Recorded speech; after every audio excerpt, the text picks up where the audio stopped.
Mesdames, Messieurs, bonjour. Bienvenue dans le journal de Télé Djibouti dans l'actualité de ce 15h. Le président de la République a regagné en début de soirée hier soir la capitale à l'issue de sa visite éclair à Abu Dhabi pour présenter les condoléances officielles du peuple djiboutien sans nouvel homologue des Émirats arabes unis. Et Recep Tayyip Erdogan voit d'un mauvais œil l'intégration de la Suède et la Finlande à l'OTAN. Le président turc accuse ces deux pays nordiques, en particulier la Suède, de servir de refuge aux terroristes du Parti des travailleurs du Kurdistan. Le président Guelleh a regagné hier soir la capitale à l'issue de sa visite éclair à Abu Dhabi, et bien accueilli par le Premier ministre Abdelkader Kamel Mohamed, le président de l'Assemblée nationale, Mohamed Ali Ahmed, le directeur général de la sécurité intérieure et extérieure Hassan Saïd Khaire, les secrétaires généraux du gouvernement, de la présidence et de la primature, le chef d'état-major général des armées, le général de corps, le général Zakari Cheikh Ibrahim, ainsi que le commandant de la garde-côte, le colonel Wassim al-Bghali, ainsi que ses proches collaborateurs. Le numéro 1 djiboutien a présenté les condoléances officielles du peuple djiboutien en son nom à son nouvel homologue des Émirats arabes unis, Cheikh Mohammed Ben Zayed Al Nahyan, suite au décès survenu vendredi du président de ce pays frère, feu Cheikh Khalifa Ben Zayed Al Nahyan. Le chef de l'État djiboutien a mis également à profit lors de ce déplacement à Abu Dhabi pour exprimer directement son soutien et ses vœux fraternels de succès et de réussite à Cheikh Mohammed Ben Zayed Al Nahyan, dont la haute mission est de conduire la destinée de la nation sœur des Émirats arabes unis. Le président de la République était accompagné par le ministre des Affaires étrangères, Mohamed Ali Youssouf, dans ce déplacement. Le président de la République s'est entretenu donc pour rendre hommage au Cheikh Khalifa Ben Zayed Al Nahyan, président émirati décédé vendredi, et présenter ses sincères condoléances à toute sa famille et au peuple des Émirats.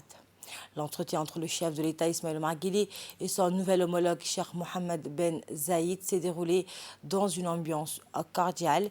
Le président s'est déplacé personnellement à Abu Dhabi pour présenter d'abord ses condoléances et celui du peuple djiboutien.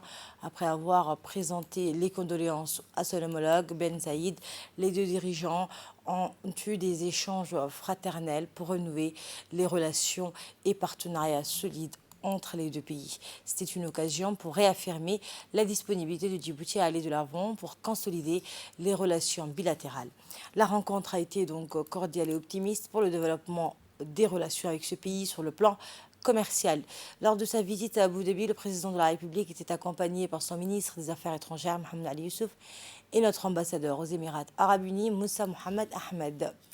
Écoutons le porte-parole du gouvernement, Mohamed Ali Youssouf, qui nous fait le point sur les moments forts de ces déplacements. Comme vous l'avez certainement suivi à travers les médias, suite au décès du président des Émirats arabes unis, Cheikh Khalifa, le gouvernement de ce pays a décrété 3 jours de deuil. Et beaucoup de pays ont dépêché des délégations pour présenter donc, les condoléances aux autorités émiraties. En tant que pays arabe, pays frère donc, des Émirats, le président de la République, son Excellence M. Ismaël Omar Guelleh, s'est lui-même déplacé donc, à la tête d'une forte délégation pour rencontrer le nouveau président des Émirats arabes unis, à savoir donc Cheikh Mohammed Ben Zayed, qui était le prince héritier, qui aujourd'hui maintenant a été officiellement investi des fonctions de président des Émirats arabes unis. Donc la rencontre a eu lieu, le président de la République et le président des Émirats ont eu donc un échange fraternel. Et je crois que c'était aussi l'occasion pour la République de Djibouti de renouer avec ce pays en termes de relations solides, de partenariat. Il y a eu par le passé des incompréhensions, quelques divergences sur un certain nombre de dossiers commerciaux que vous connaissez. Mais je crois que c'était l'occasion aussi pour nous de réaffirmer la disponibilité de Djibouti à aller de l'avant dans la consolidation de ces relations. Je crois que le climat, en tout cas l'ambiance dans laquelle ces entretiens ont eu lieu, était vraiment très cordiaux et cordial, une ambiance cordiale. Et je crois qu'il faut rester optimiste. Et c'est pour nous aussi une façon d'aller de l'avant dans le développement de ces relations avec ce pays qui est important pour Djibouti et sur le plan commercial. Le ministère de la Santé a organisé hier une cérémonie de célébration des Journées mondiales des sages-femmes et des infirmiers pour rendre hommage aux femmes et hommes qui pratiquent ces nobles métiers. Placé sous le patronage du ministre de la Santé, le Dr Ahmed Rabla Abdili, et de la ministre de la Femme et de la Famille, Mme Mouna Ousmane Aden. Cette célébration conjointe a réuni un grand nombre de personnalités publiques, dont la maire adjointe de la ville de Djibouti, Mme Fatouma Mohamed Kamel, la représentante de FNUAP, H. Ibrahim Jama, et la vice-présidente de l'UNFD, Mme Hasna Ahmed Bilil. Habituellement prévue le 5 et 12 mai, cette journée de célébration conjointe a également vu la participation des membres de ces corps de métier, de sages-femmes et d'infirmiers issus de différents services de santé privés, parapublics et aussi celui des forces armées et de sécurité du pays. En sa qualité de présidente d'honneur de l'association des sages-femmes, la doyenne, Mme Fatima Al-Shireh, a rappelé les rôles et devoirs de cette profession envers la société en invitant ses collègues à persévérer et à donner le meilleur d'eux-mêmes dans l'exercice de leurs fonctions. Et comme chaque année, ce fut l'occasion de retracer les avancées et les évolutions des praticiennes et praticiens de deux plus beaux métiers du monde qui sont celui des sages-femmes et des infirmiers. Écoutons la représentante du FNUAP à Djibouti. La Confédération internationale des sages-femmes, et pour les infirmiers, une voie faite pour diriger, investir dans les soins infirmiers et respecter les droits pour garantir la santé mondiale. C'est énorme. Donc, la journée de cette année vient dans un contexte international tout d'abord marqué. On est à mi-chemin de 2030. Donc, et de 2030 et de réalisation des 17 objectifs du développement durable qui ont été fixés, et notamment l'ODD 3 qui est relatif à la santé, dont la cible principale est la couverture sanitaire universelle. Bien sûr, il y a d'autres cibles, principalement en rapport avec la santé de la mère et de l'enfant, et sur lesquelles la communauté internationale s'est engagée pour leur réalisation à l'horizon de 2030.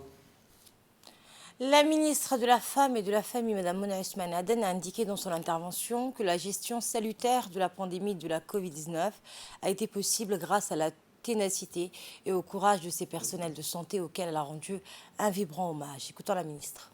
C'est pour moi un plaisir et un honneur de participer avec vous à la célébration combinée de la Journée internationale de la sage-femme et de l'infirmier à Djibouti. Depuis ma prime carrière dans le secteur de la santé, j'ai pu apprécier de visu combien est lourde et noble la mission qui incombe à ces deux corps de métier. Il s'agit pour les femmes de donner la vie en évitant les risques inhérents à toute opération d'accouchement qui pourrait subir et la mère et le nouveau-né. Il s'agit pour les infirmiers également de promouvoir la vie en soignant les malades, se présentant à la fois comme un art et une discipline scientifique. Les soins obstétricaux et les soins infirmiers se révèlent aussi complémentaires qu'il n'y paraît pour enrichir la chaîne des valeurs en matière de santé et contribuer à la préservation et à la promotion du capital humain et du développement durable. Grâce à l'appropriation et au partage d'un certain nombre de valeurs essentielles, à savoir le professionnalisme, l'expertise, le respect, nos sages-femmes et nos infirmiers contribuent en plus à faire gagner la communauté nationale des coûts, des pertes humaines qui seraient engendrées d'une part par les pratiques non sécurisées des accouchements traditionnels, sans formation autre que le suivisme des pratiques des aînés, et d'autre part par le recours à des soins de guérisseuses aussi inutiles que nocifs. Procréer, engendrer, c'est faire entrer un être dans les genres humains, c'est faire preuve de générosité. La profession de sage-femme est une profession de tous les temps, de toutes les cultures et de toutes les générations. Elle accompagne la femme pendant la grossesse pour en assurer le suivi et l'accouchement. Alors, si nous célébrons aujourd'hui le centenaire des progrès réalisés par la profession, c'est surtout en regard aux résultats positifs constatés et réalisés par le professionnalisme du métier, qui sont surtout visibles à travers la diminution de la mortalité maternelle et infantile dès lors que le recours est fait aux sages-femmes. Prenons la parole à son tour. Le ministre de la Santé, le Dr Ahmed Rabla Abdel, a réitéré ses félicitations à tous les personnels de santé pour leur engagement et leur dévouement à servir leur nation. Nous l'écoutons. Je suis très heureux de participer avec vous à la célébration de la Journée internationale de la sage-femme sous la thématique 100 ans de progrès et également la Journée internationale de la profession infirmier sous les thèmes la profession infirmière, une voie faite pour diriger, investir dans le soin infirmier et respecter les droits pour garantir la santé mondiale. Je me réjouis donc de participer aujourd'hui en commémorant les 2 journées internationales en même temps, chaque année le mois de mai. Mesdames et messieurs, je profite donc de cette occasion pour saluer les efforts inlassables et l'opportunité de rendre un hommage particulier à vous d'abord, sages-femmes, mais également aux infirmiers, aux infirmières, pour le rôle clé que vous jouez dans toutes nos structures de santé, à tous les niveaux de la pyramide sanitaire. Vous êtes la cheville ouvrière de notre système de santé. Sans vous, il n'y a pas de système de santé. Cette journée nous permet de faire le bilan de nos efforts pour mobiliser davantage et intensifier les actions visant à améliorer la santé de nos populations. Il est à rappeler ici que non seulement les sages-femmes aident les femmes à accoucher, c'est ce que les gens retiennent souvent, mais vous faites beaucoup plus. Vous prodiguez également des soins pré- et post-nataux, vous fournissez des services de planning familial, de dépistage des cancers, du sein, du col de l'utérus, mais également vous participez donc à la pratique des soins obstétricaux d'urgence, vous contribuez à la prévention de mutilations génitales féminines, vous soutenez les victimes des violences basées sur le genre, vous proposez des services de santé reproductive aux adolescentes. En marge de cette double célébration, les officiels ont procédé à la remise de certificats de mérite au personnel de sages-femmes et infirmiers qui ont été promus par leurs pairs. Ces marques de reconnaissance et d'encouragement symboliques aux plus méritants et aux téméraires contribuent à rehausser l'engagement collectif de l'ensemble des professions afin d'exercer leur noble métier avec abnégation et professionnalisme.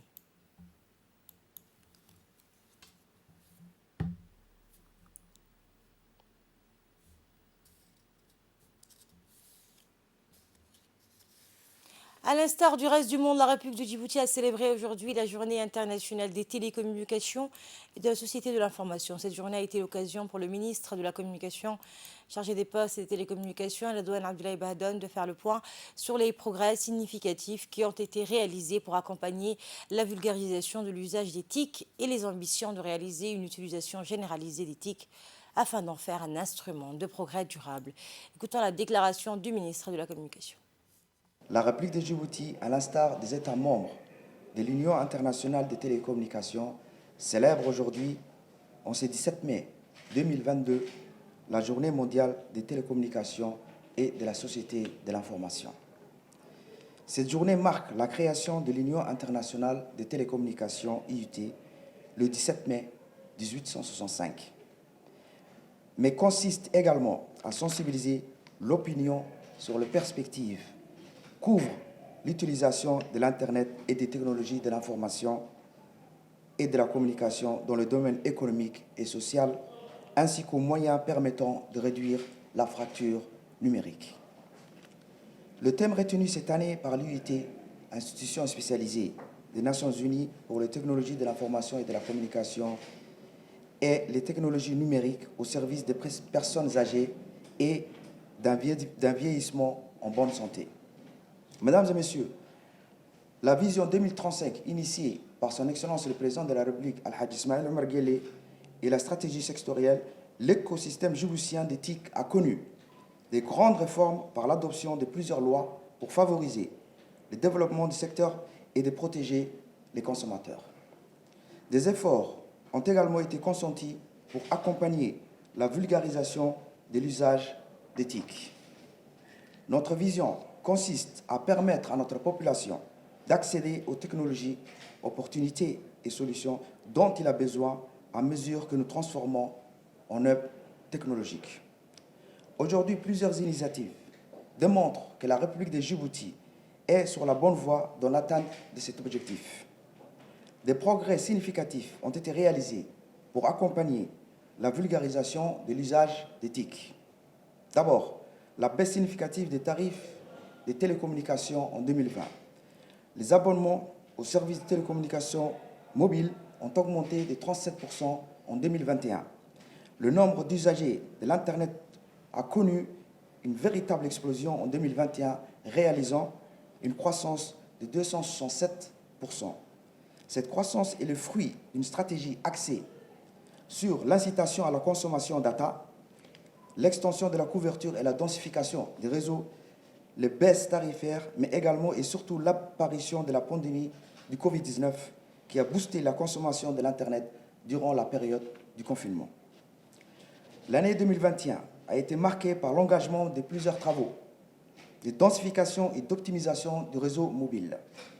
Le programme d'extension vise un renforcement des sites existants et la construction de nouveaux sites, rapportant ainsi le nombre total des sites radio vers la fin de l'année 2021 à plus de 100 sites. Djibouti Telecom a assuré un taux de couverture de plus de 90% de la téléphonie mobile sur l'ensemble du territoire national. Le déploiement du réseau haut débit dans la capitale et les chefs-lieux. Le succès du mobile money qui a permis d'enregistrer un nombre croissant d'abonnés en seulement 2 ans. Ces services vont révolutionner le quotidien de tous les Djiboutiens et renforcer l'inclusion financière de la population djiboutienne. Conformément à la feuille de route du président de la République, son Excellence Al-Hajj Ismaël Marguelé, mon département ministériel ainsi que les institutions sous tutelle ambitionnent de réaliser une utilisation généralisée des TIC afin d'en faire un instrument de progrès durable. Pour ce faire, nous avons la ferme volonté de mettre en place un cadre juridique et réglementaire pour le secteur en adéquation avec les enjeux de développement de notre pays, de vulgariser les outils des services TIC et de l'Internet, en particulier l'appropriation tant par les citoyens que par l'administration publique, d'assurer une couverture de près de 100% de la population djiboutienne en service de téléphonie mobile d'ici fin 2025, de porter le taux de couverture de l'Internet mobile à 100% de la population à cette même échéance, de porter le taux de pénétration de l'accès haut débit à près de 100% d'ici 2027, de mettre en place un plan ambitieux de formation et de développement d'une expertise nationale en matière d'éthique. Voilà donc pour la déclaration du ministre de la Communication. Le ministère de l'Éducation nationale, en partenariat avec l'Institut de la francophonie pour l'éducation et la formation, a organisé hier la cérémonie de lancement de la première session de la formation relative à la mise en œuvre de l'application informatique Insert Jeune au profit d'une vingtaine des formateurs et de conseillers du ministère de l'Éducation nationale. La cérémonie de lancement de la formation s'est déroulée au lycée technique de Gabon et a vu la participation de plusieurs hauts responsables du ministère de l'Éducation nationale. La mise en œuvre de l'application informatique a pour but de mesurer le taux d'insertion professionnelle des jeunes diplômés de l'enseignement technique et de la formation professionnelle et le taux de satisfaction des entreprises ayant embauché les diplômés de l'enseignement technique et formation professionnelle. Cette action pilote est menée par l'Institut de la francophonie pour l'éducation et la formation. Cette application génère des statistiques qui permettent d'analyser les métiers porteurs d'emploi en fonction du taux d'insertion des diplômés, des filières, des régions, des diplômés acquis et du type d'emploi, employé ou entrepreneur. Plus généralement, l'application est en aval. Le système de formation professionnelle peut décider de réviser ses programmes de formation afin d'améliorer le taux d'employabilité des jeunes diplômés.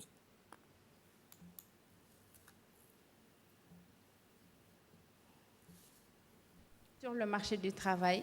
Donc cet outil-là permettra au ministère et tous les partenaires impliqués de faciliter la prise de décision et de se dire, bon, peut-être que pour certaines filières, on forme trop il faudrait revoir notre méthode de formation, peut-être que ça ne correspond plus aux besoins des entreprises, etc. Et on est prêt aussi à accompagner les pays qui sont prêts pour aller vers leur dispositif national. Mais il faut savoir que ce dispositif national, c'est vrai qu'il va être piloté par le ministère, mais le ministère ne peut pas être seul. Le ministère doit être avec tous les partenaires, notamment, je pense au ministère de l'économie du numérique ici, aux partenaires sociaux, à la Chambre des métiers, Chambre des commerces, à l'ensemble des partenaires techniques et financiers qui appuient le ministère pour que ça soit quelque chose de profitable à tous et que tout le monde puisse se retrouver. Parce que l'idée, c'est vraiment d'avoir des données et ces données-là, il faut savoir les analyser et pouvoir prendre les bonnes décisions pour le ministère. Le directeur général de l'enseignement technique et formation professionnelle, M. Abdelkader Hamad, et le directeur du CREF, donc le centre régional de l'enseignement du français à Djibouti, M. Youssef Arif, en tour à tour, indiqué que cet outil d'amélioration et de régulation de l'offre de formation professionnelle, en amont, l'application permet de quantifier les secteurs métiers porteurs d'emploi en temps réel et d'orienter les futurs apprenants et établissements vers les métiers d'avenir. On les écoute. Madame la secrétaire générale avait lancé une consultation auprès de la jeunesse francophone. Et nous avons eu lors de cette consultation plus de 10 000 jeunes de l'espace francophone représentant plus de 84 États et gouvernements de la francophonie. Et cette consultation a dépassé même et a été, je dirais, destinée à la jeunesse au-delà même des pays membres de l'OIF. Il en ressort un élément fondamental. La première priorité des jeunes, c'est l'emploi. Deuxième priorité, c'est l'éducation. Et troisième priorité, c'est le bien-être. Donc, au-delà, toutes les questions autour de l'environnement, les questions autour de la participation à des problématiques ou des sujets mondiaux. Améliorer l'insertion, c'est pour nous capital parce que c'est une façon de voir notre performance par rapport aux formations que nous donnons. Cette plateforme nous permettra non seulement de voir l'ensemble des établissements qui sont sur le terrain, les formations proposées, et également les entreprises privées, mais également les diplômes. Donc, les trois qui font le triangle pour qu'on puisse améliorer et réussir ensemble cette insertion des jeunes qui nous est vraiment capitale. Suivons à présent le mot du secrétaire général du ministère de l'Éducation nationale, M. Mohamed Abdallah Mahyoub. Je voudrais aussi me remercier et féliciter l'inspection générale de l'enseignement technique qui a aussi profité de ces occasions-là pour initier et engager des activités. Nous sommes à la deuxième et je crois que les trains est lancé pour en organiser d'autres. Mais depuis déjà quelques mois, nous avons organisé les déclics qui est en cours et aujourd'hui nous assistons au lancement d'une formation sur une plateforme Insergène très importante pour le ministère. Vous le savez tous très bien que l'insertion était un point d'attention du ministère, un point critique. On est sorti depuis quelques années déjà de cette logique de former pour former. On est dans une logique de former pour assurer l'insertion de nos jeunes dans le milieu du travail, que ce soit en entrepreneuriat, en auto-entrepreneuriat ou bien dans des structures économiques nationales.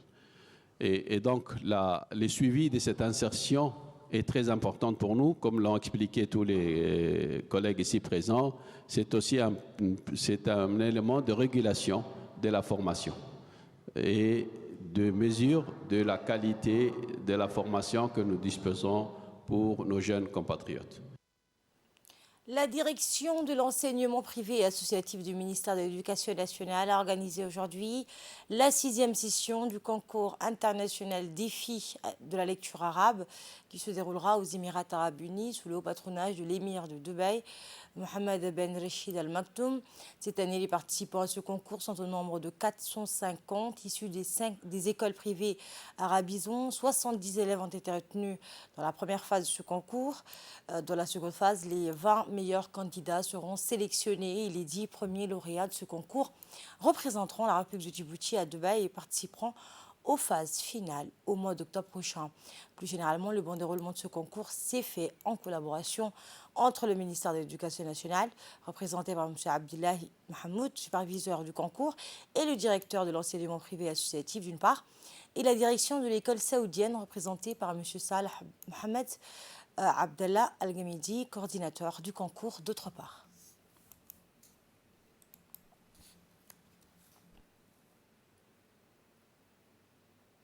Le Centre de leadership et de l'entrepreneuriat, le CLE, a organisé une cérémonie de remise des certificats aux jeunes bénéficiaires du cycle 3 et 4 du projet Forge, formation des jeunes à l'entrepreneuriat au sein de l'auditorium du Centre de leadership et de l'entrepreneuriat. Eh bien, le directeur général de la DDS, Mahdi Mohamed Jama, la directrice générale du Centre de leadership et de l'entrepreneuriat, Oubah Ahmed Malou, le représentant de la Banque mondiale, le président de la commune de Belhas, le directeur général du CPEC, la directrice de la microfinance de la DDS, le directeur général adjoint du centre Clé, ainsi que le directeur des opérations du centre et le coordinateur du projet Forge en préparent cette cérémonie.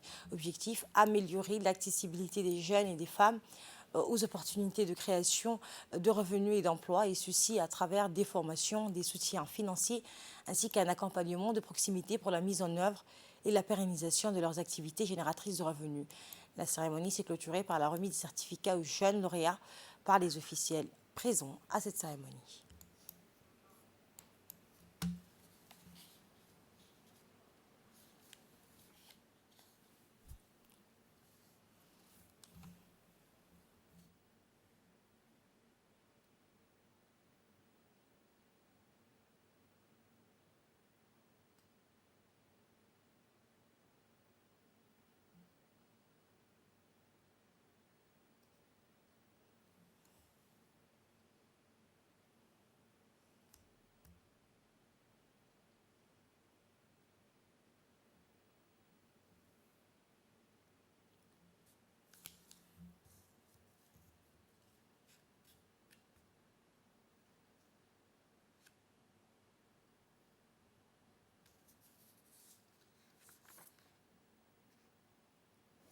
La présentation a été efficace et efficiente. 10 000 jeunes, sur 10 000 jeunes, 2 800, à peu près 3 000 ont été formés. Et puis, vous savez, l'esprit entrepreneurial, nous, Djiboutiens, nous n'avions pas avant. Parce que tout Djiboutien diplômé veut avoir donc, un bureau. Mais maintenant, nous constatons avec les différentes formations que quand on inculque, donc je félicite un peu tous les acteurs qui prennent part, la DDS, le centre Clé, donc qui inculquent à ce jeune-là cet esprit de création d'entreprise. Vous savez, quand on est entrepreneur, une fois qu'on est entrepreneur, c'est difficile de convaincre un jeune qui a été inculqué si on lui propose un emploi au sein des différents services publics. C'est difficile parce qu'il a vu et il a senti ce que veut dire être entrepreneur. Vraiment, j'étais très ému de voir tous ces jeunes qui sont formés. Et on voit que maintenant, avec ces différentes activités génératrices de revenus, il y a la création d'emplois. Et donc, ce n'est pas seulement à la commune de Belhas, on voit que c'est à l'échelle nationale. Et donc, je félicite et j'espère que ces projets vont continuer et durer. Nous venons d'arriver et Inch'Allah, je pense que nous aurions la chance de voir aussi d'autres jeunes profiter de ces formations. Le Centre pour le leadership et l'entrepreneuriat poursuivit aujourd'hui les travaux de l'organisation des ateliers destinés à la création d'une association sectorielle des hôtels de Djibouti en partenariat avec le cabinet international IOS Partenaire, l'Office national du tourisme de Djibouti et la Chambre de commerce. Cette seconde journée a vu la participation de plusieurs hauts responsables du centre et de l'Office national de tourisme de Djibouti et les différents représentants des différents départements et associations impliquées. Rappelons que cet atelier s'inscrit dans le cadre du schéma directeur du tourisme durable à Djibouti et a pour objectif principal de lancer une dynamique de structuration de l'offre touristique intégrée à travers la création d'une association sectorielle qui pourrait à terme faciliter la création d'un cluster ou d'une fédération du tourisme à Djibouti. Une opération conjointe des équipes de la garde-côte djiboutienne et de la marine nationale a permis d'assister, dans la soirée d'hier, une embarcation yéménite de type Galba, transportant des migrants clandestins qui se dirigeaient vers le Yémen. L'embarcation qui a été interceptée transportait 144 migrants éthiopiens. Les migrants ont été conduits de manière sûre vers Djibouti, où ils ont bénéficié d'une assistance humanitaire en eau et nourriture avant d'être transférés vers les autorités compétentes pour un rapatriement vers leur pays d'origine. 3 passeurs yéménites ont été interpellés dans le cadre de cette opération et seront traduits devant la justice pour répondre de leurs actes, tandis que l'embarcation a été saisie dans l'attente d'une décision de la justice. La Turquie peut-elle bloquer l'entrée de la Suède et de la Finlande dans l'OTAN ? Recep Tayyip Erdogan voit d'un mauvais œil l'intégration de la Suède et de la Finlande à l'OTAN. Le président turc accuse ces 2 pays nordiques, en particulier la Suède, de servir de refuge aux terroristes du Parti des travailleurs du Kurdistan. Pour autant, la Turquie est-elle prête à aller jusqu'au bout et bloquer ce processus d'adhésion? Élément de réponse au sein de l'organisation de l'Atlantique Nord. Autant la Turquie n'est décidément pas un membre comme les autres, après avoir acheté un système antimissile à la Russie en 2019 ou encore soutenu l'Azerbaïdjan dans le conflit de Haut-Karabakh. Ankara fait une nouvelle fois cavalier seul en signifiant son hostilité à une adhésion de la Finlande et de la Suède. Voilà, c'est la fin de cette édition d'information. Merci à vous d'avoir suivi. On se retrouve ce soir à 22h avec le même plaisir. Restez avec nous et bon après-midi à vous tous.